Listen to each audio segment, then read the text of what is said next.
LCD and charging connector broken. Oh my God! Let's remove the old LCD and charging connector.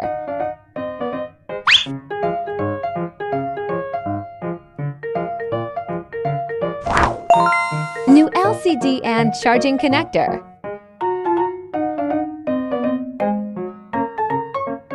Let's see the process in soldering the new connector.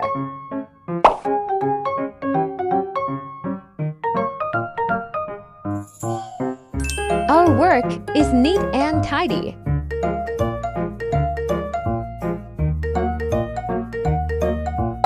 Let's clean up. Soon soldering the new LCD and charging connector.